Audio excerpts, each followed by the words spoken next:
on the road this time. I guess we're on the road just down the street, hanging out with Bob Davie, head coach at the University of New Mexico, and of course Lawrence Gilligan on the side here. And Coach, it's coming, man. You get ready to get hammered as far as being busy. You guys right out the gate, UTSA, and it goes from there. Yeah, I mean, what's changed a little bit about this game over the last 10 to 15 years in college football is the fact that these players never go home. Basically never go home. Take, for instance, our football team. They finished spring semester around May 5th. They got to leave for 3 weeks. They were back June 1st for summer school, and they've been here since. So there's really no downtime in college football. I think it's great. I think the players are here. They get an opportunity to go to summer school, which is something we've really been proud of, the way our players have done academically. Kind of interesting, we have 16 seniors, and I think 9 of them have already graduated. We have 4 captains. All 4 of those captains have already graduated. But the point is, they're here this summer, which really helps them from an academic standpoint. They obviously can work out, which is a major component of college football with the strength coach. But it's a year-round thing. So when you say we're about ready to start, I look at like we've never really stopped. Right. But it's exciting. It really is exciting. And I was excited last year because I hadn't coached in a while. To get started. This year, I'm even more excited. I'm really anxious to see if we can show the type of improvement I think we're capable of showing. Texas San Antonio out the gate. When you look at them, do you see like a mirror of yourselves? Because offense that can be explosive. Big name coach Larry Coker. I'm sure you guys know each other. Yeah. Defense that had trouble slowing people down last year. Yeah. I see more than that. I see the programs being a little bit the same. The athletic director at UTSA is Lynn Hickey, who was the basketball coach, women's basketball coach at A&M when I was at A&M all 9 years. So I've watched that program grow. In fact, I even came in when they first talked about putting a football program together at UTSA and visited with Lynn Hickey and talked about the program and where they were going to try to head, the direction they were going to kind of take. But they remind me of us. In some ways, we've played football here at UNM for a long time, but we kind of took over a new program here a year ago just because of some of the unique things with the roster, some things that have happened. So in some ways, they've been kind of at it longer than we have when you think about just building a team to come play this game August 31st. They practiced a couple years before they played. They have a senior quarterback. But yeah, there's a lot of similarities. And I see 2 programs that really in some ways should have no boundaries. Both the programs are capable of really becoming big-time college football teams and big-time college football programs. So yeah, I think that's a good point. And I guess, how about the expectations going into year 2 for you? You talked about the anxiety of it. Is it more nervousness, or building up a season that you had 4 wins? A lot more combined wins than 3 years prior total. So what's the expectations like? I guess. I think honestly, if you looked at us on paper, and if you sat there, which you guys do and these magazines do, and you just look at it on paper, and you say, look, here's a team. They had 23 seniors. Not many starters coming back. 3 starters on defense coming back, and they couldn't stop anybody last year. On offense, they lose all their receivers. Of course, they couldn't throw it a year ago. I mean, you'd have a hard time saying this team's going to be better than they were a year ago, just on paper. There's no reason to say that. But I think if you know this program and you look inside the way the culture has changed, I think the expectations have changed too. So on paper, there's no reason to think we're going to be better, but I'll be really disappointed. Even though we're going to be young and guys that are playing that haven't played before, I'll be really disappointed if we're not better. That's kind of how I see us as a team. And you talked about building a foundation, a solid foundation. You feel like it's obviously going in the right direction, knowing the culture, knowing that players want to be here? There's no question. We've not had any setbacks. And I knock on wood when I say that because we know we have 115 players here that Ben Hilgart works with every day, 115 players. With that said, we've had 100% retention rate. Every player we've brought into this program since we've been here is still here. We don't have one player with an academic issue right now, which is really unheard of when you go around this country, because a lot of players are relying on summer school to become eligible. We don't have that mental anxiety with that. We've built our roster up. These players have done everything we've asked. We've had a succession of some really good things happening, but I hate to talk about it because I also know in this game you always prepare for the setback. That's just the reality of what's happening. But we do have some momentum going. That's great. And that's the biggest thing we have going right now, is there's some momentum of things going in a positive direction.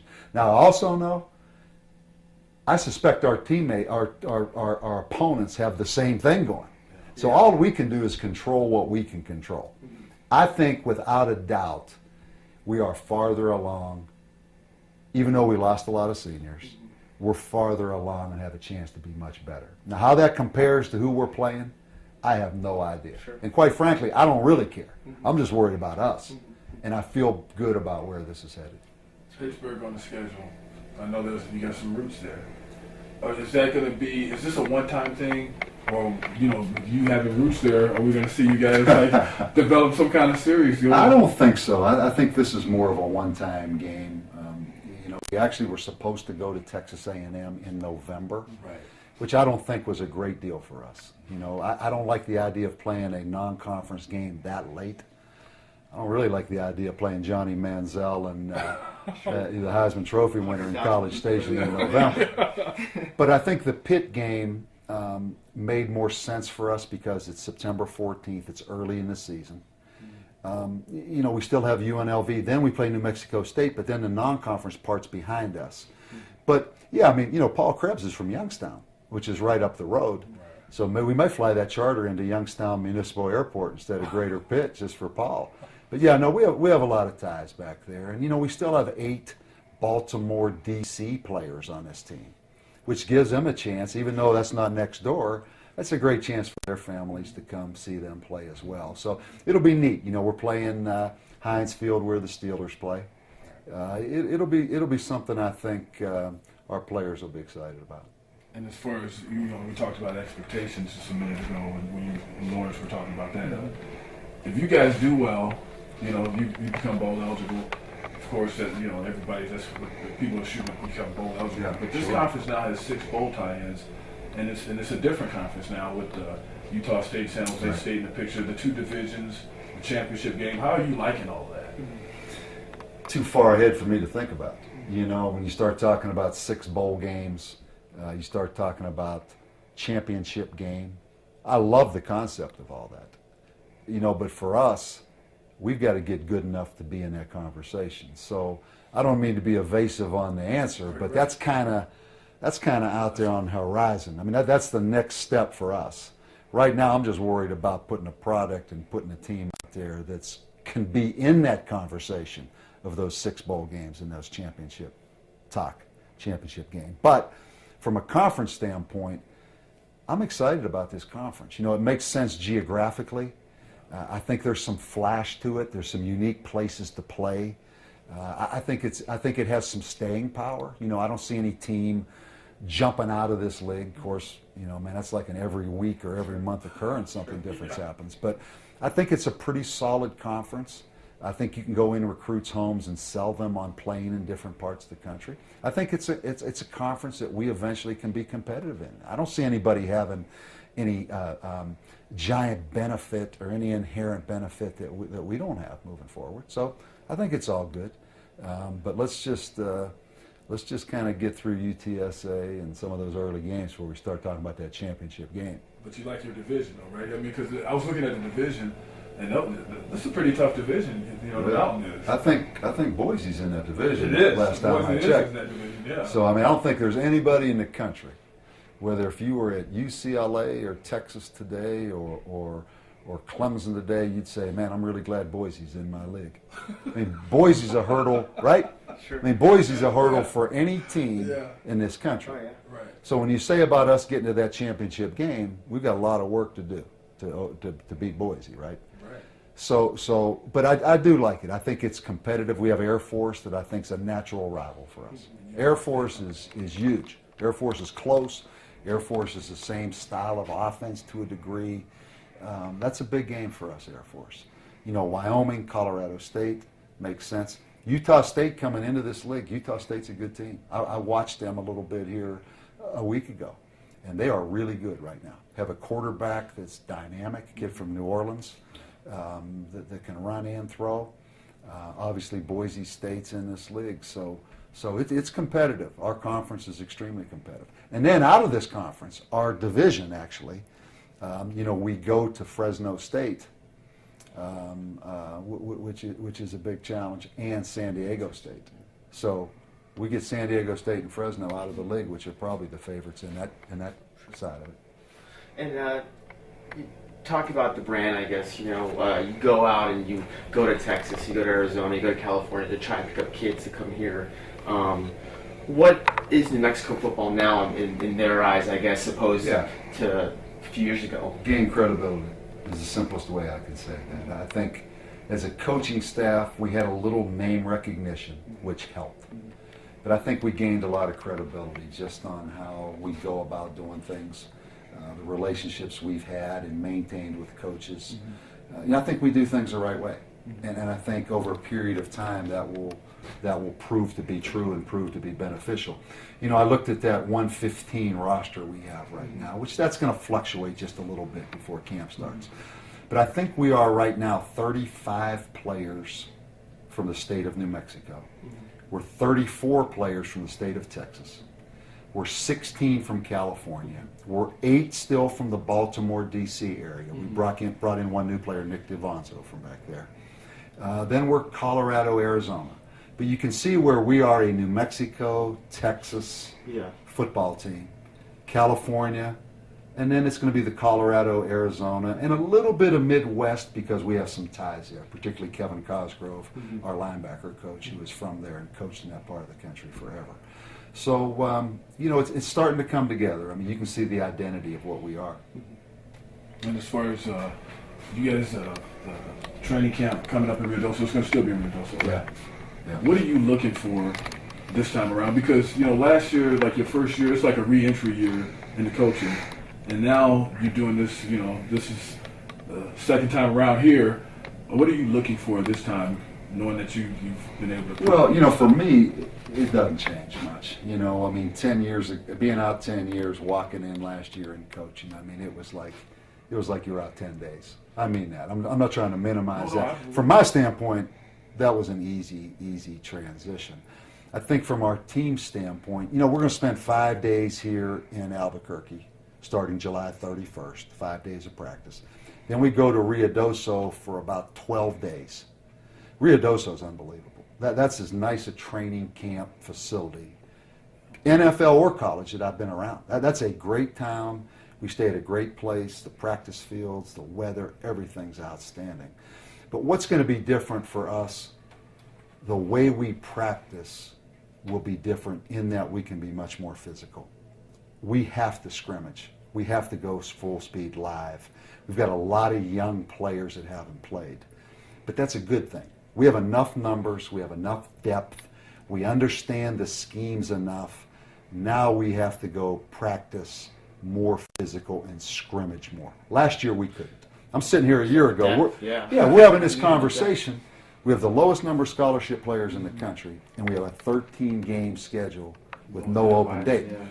And our second game is at Texas, and our third game is at Texas Tech, and our fourth game at home is Boise. And I'm sitting here a year ago, and I might not have said it, but in the back of my mind, I'm thinking, how are we going to get through this season? We have no numbers. We play 13 straight weeks, and we have Texas Tech, and Boise right off the bat. It's a little different this year. We've got numbers. Now, we're young. So I think the biggest thing with this team, we have to play with a harder edge. We have to be more physical, more oomph to us. And we have to practice that way. We should be able to practice that way because we have more numbers. So if you ask me what's going to be different about camp, there'll be more live scrimmage hitting, because that's the only way you learn to play more physical is to practice more physical. That sound like a headbanger. You gonna put a helmet on Lawrence? As long as you want to get out No there. thanks, man. No thanks. You don't want to get out there? Yeah.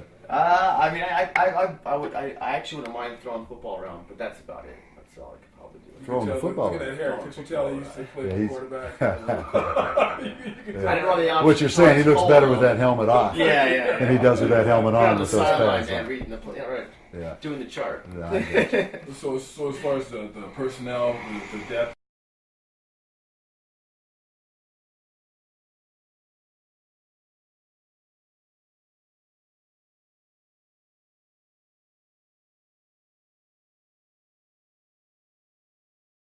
I'm not a guy that likes to talk about talent level and comparing guys and this recruiting class was this, because we don't know. We're just starting, and it really doesn't matter. They're all our guys now, you know. Right. And sometimes you get caught up in that thing of this guy was recruited by these schools, he's a 4-star. This guy was recruited by these schools, he's a 3-star. Let me tell you something. Last year we're sitting here, nobody ever heard of Matt Raymer. Yeah. Matt Raymer was a guy, the 5th year in this program, a walk-on from Albuquerque, had played 16 total snaps, I think it was, this time a year ago. Slowest defensive back we have in the 40. You know, slowest 5'10", 5 shuttle. Matt Raymer comes on and was probably our most productive football player last year. And if we'd have sat here a year ago and said, tell me about talent, compare Matt Raymer to this guy, Matt Raymer would have lost. So I don't like to sit here, I don't like to talk about talent level or this talent and that talent. It's about who can go play. Right. You can't play the guy's heart. You've got it. And so with that said, it's we got 115 guys. There's going to be a lot of competition. There's going to be a lot of new faces.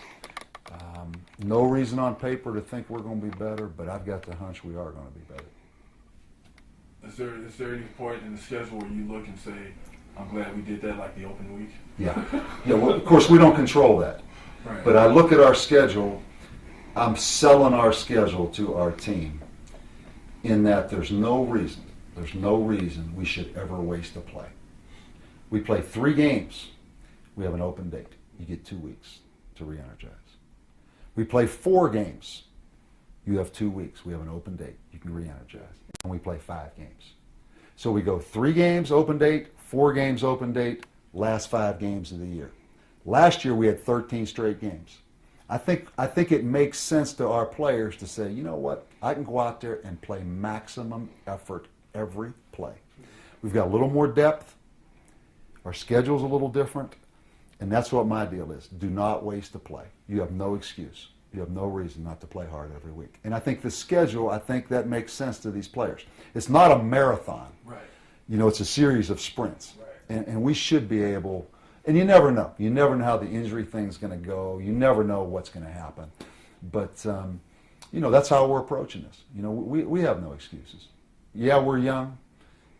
And I looked at our roster. Of those 115 players, we have 80 players that are first and second year players that, if you want to say, we brought in other words, we've had 2 recruiting classes. Right.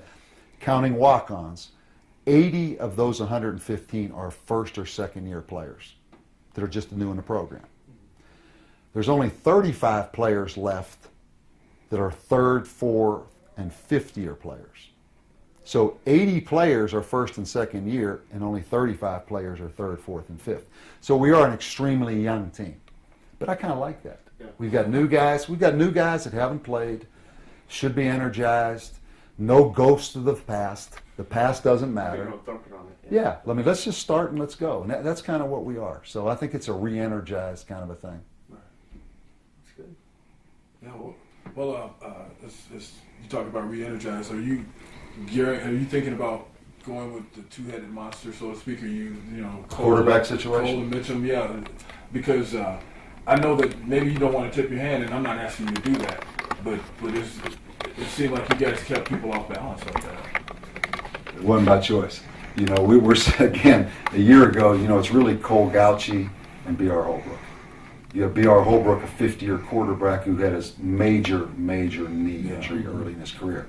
And you're asking B.R. to run option? So, whoa. He did well. He did well. Unbelievable kid. Yeah.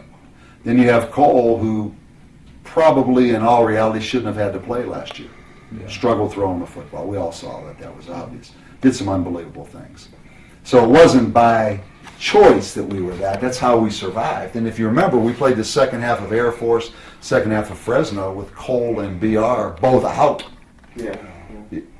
It's a little different this year. You look at the situation at quarterback, Cole is unique. Cole is the kind of guy you can build your team around and we can build this program around. But Cole also knows, as we all do, he has to be more balanced and be able to throw it and create more big plays in the running game. He did at OI, he went 80 yards, but he's capable of doing even more. Yeah. He's got to hold on to that job. It's his job going in. I love Cole Gauchi, and he knows that. Clayton Mitchum, I don't know yet. Tremendous skill set. Can throw it, can flat throw it. Missed the last week of spring with a quad pull. Has the skills. Quentin McCown's a different guy. He's matured. Where's he in this mix? Looks like David Vega's going to be back, make it back. Had a pretty good spring. But now we have two high school quarterbacks from Texas in here. Lamar Jordan from Frisco, Texas. Great high school program, was a true option quarterback, committed to Arkansas. Then when the coaching change happened, Brent Biela come in, ended up coming to New Mexico. Caleb Kimbrough from Austin, Texas, dual threat guy. We got two young freshman quarterbacks that have been here all summer. They're going to have to get a look and have to get reps. So where's that all tied together? I'm not trying not to tip my hand. I don't know. But it's kind of fun that we at least have some depth there. Yeah. And we have a chance to talk maybe about talk about 5 quarterbacks on the roster compared to really 2 this time a year ago. All right. Well, unless Lawrence has something else to ask you. No, I think we touched everything. I think we've All right, had guys. plenty of time. Appreciate it. All right, enjoy the rest of this summer. Absolutely, yeah. And you know that weight room's open anytime if you want to Appreciate come that. get a little workout in. I think we should still pop a helmet on Lawrence. Oh, He's got that youth. You got some young coaches. They play basketball every day here at lunchtime. That competition's open if you want to bring your game out here. There we go. All right. We got some I'll assistant have to check that coaches out. that'll back you up a little bit and play a little bit. All right. So we're open anytime. You know, we're pretty competitive around here. So anything you guys want to get involved with, Cool. That sounds good to me. All right. come around. Yeah, Challenge is open. I'm up for that. All right, guys. Have a good summer. Coach Bob Davie and Lawrence Gilligan. I'm Van Tate. Dominic Crispy behind the camera. We'll check you out next time.